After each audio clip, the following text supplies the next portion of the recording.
Hello and welcome to BYJU'S IAS.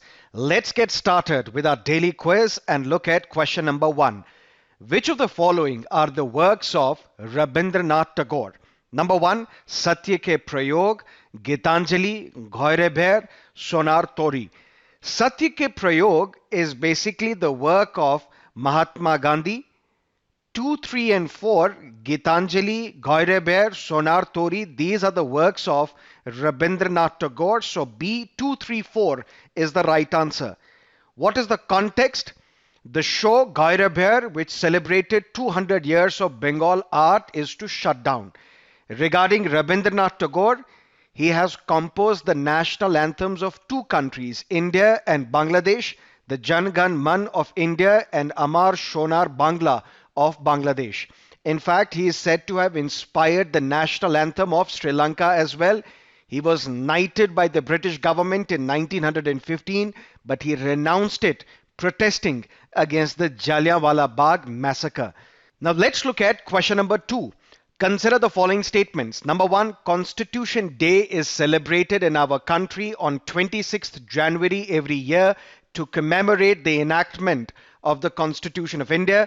Number 2, the Ministry of Social Justice and Empowerment in 2015 notified the decision of the Government of India to celebrate the Constitution Day every year to promote constitution values among the citizens. Statement 2 is correct.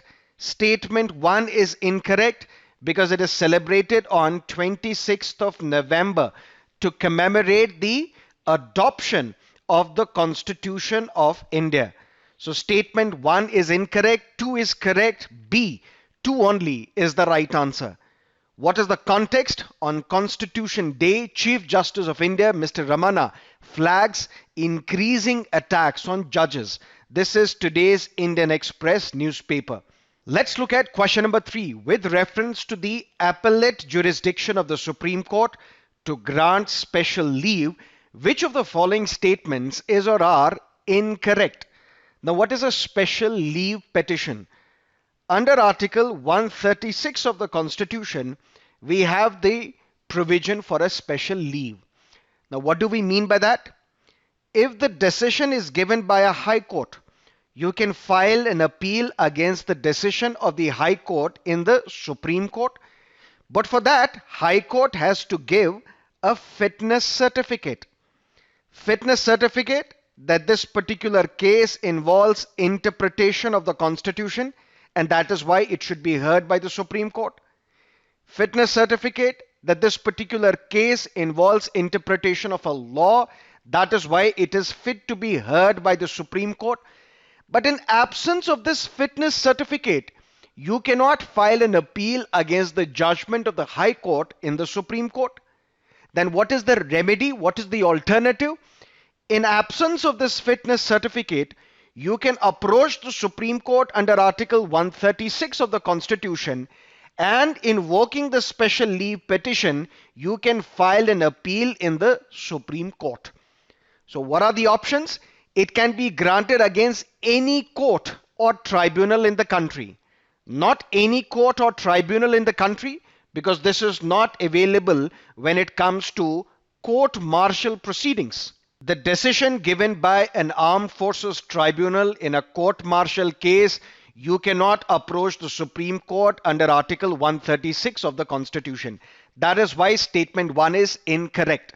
Statement 2, it is a discretionary power of the Supreme Court and cannot be claimed as a matter of right. This is true. It is a discretion. It is not a right of a petitioner, and it is applicable to constitutional, civil and criminal matters.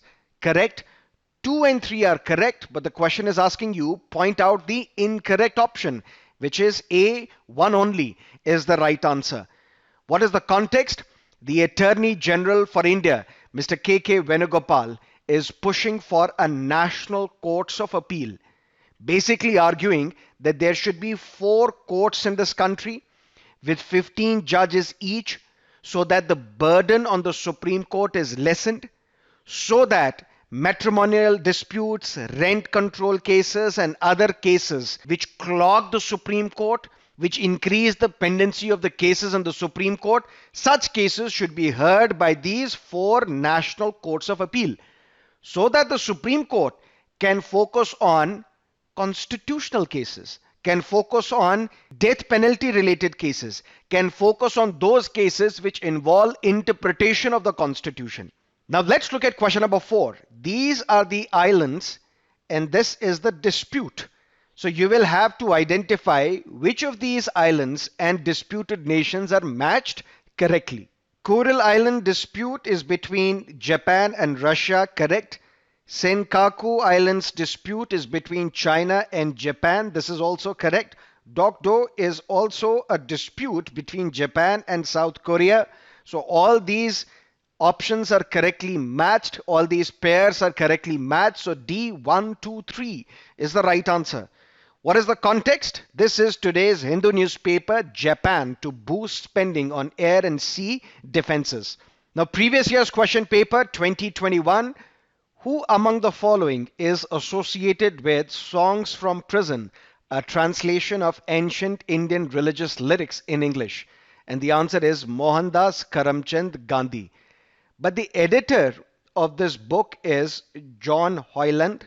John Hoyland is the editor of this book. This is basically the translation of the works of Manu, the translation of the works of Tulsidas, the translation of the works of Kabir. It contains the translation of various Sanskrit hymns and lyrics. It contains the English translations of Upanishads as well. And this was written by Mahatma Gandhi ji when he was in the Yerwada jail in the year 1930. So C, Mohandas Karamchand Gandhi is the right answer. Now let's look at the fact of the day, the 13th Amendment to Sri Lankan Constitution. The Tamil minority in Sri Lanka, they faced repression from the Sinhala majority. That is why there was a movement for a separate state which was launched by LTTE, Liberation Tigers of Tamil Eelam. They wanted a separate state, separate country for the Tamil minority. To solve this problem between the Tamil minority and the Sinhala majority, an accord was signed in the year 1987 between India and Sri Lanka. Mr. Jayawardena was the president of Sri Lanka. Mr. Rajiv Gandhi was the Prime Minister of India. And one outcome of this 1987 accord was 13th Amendment to Sri Lankan Constitution, according to which provincial councils are to be created so that all the 9 provinces in Sri Lanka, they are able to self-govern, which means subjects such as education, subjects such as health, subjects such as land, subjects such as police should be devolved to all these 9 provinces so that there should be some form of a self-government in Sri Lanka, so that the Tamil minority is also able to self-govern its areas. But provisions related to land and police were never implemented. That is why whenever there are talks between India and Sri Lanka, and if you will read the newspapers, you will always find that India is urging Sri Lanka to implement 13th Amendment to the Sri Lankan Constitution.